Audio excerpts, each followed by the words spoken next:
the recent offensive in Syria has been shockingly successful. HTS and its other Turkish opposition have been very successful.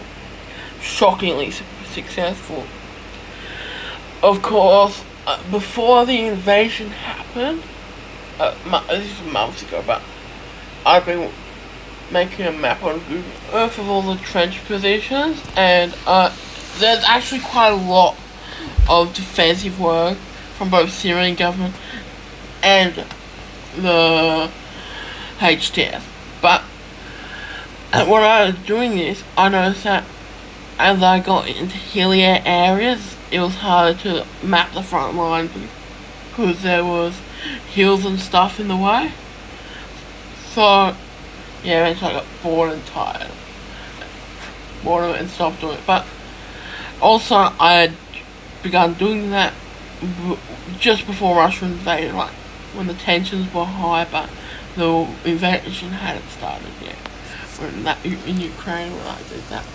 So, yeah, so what I'd noticed is that there was less defensive in the hills towards Aleppo, and I should have realized this, but Aleppo was relatively close to the front line, and it didn't have much defenses.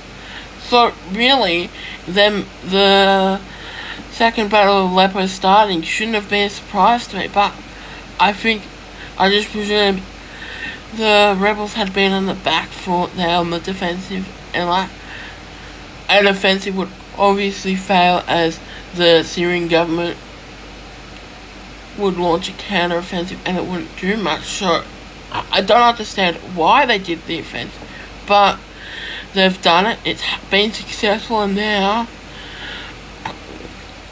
well, I presume it'll be stopped eventually. I hope so, but my best prediction is where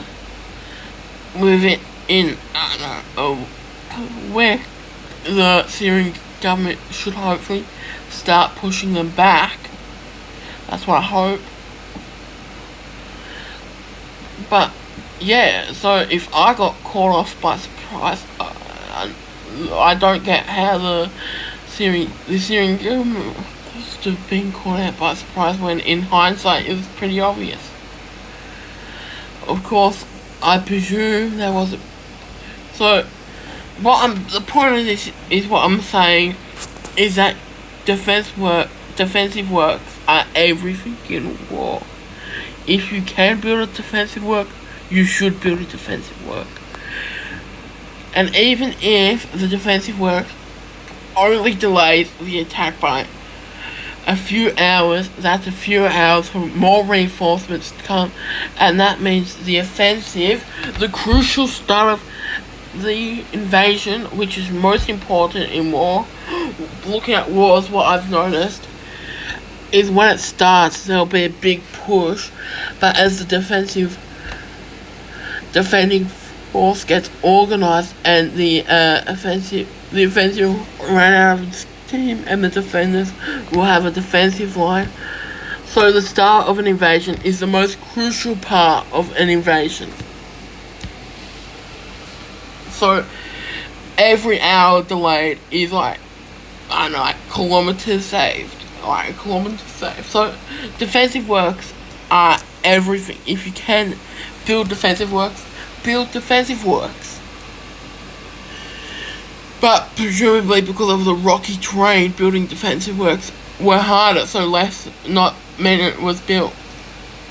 And because of the hills, there's cover. So yeah, moral of the story is build defensive works, even if the terrain is not suitable to it, and build lots of defensive works and make them strong.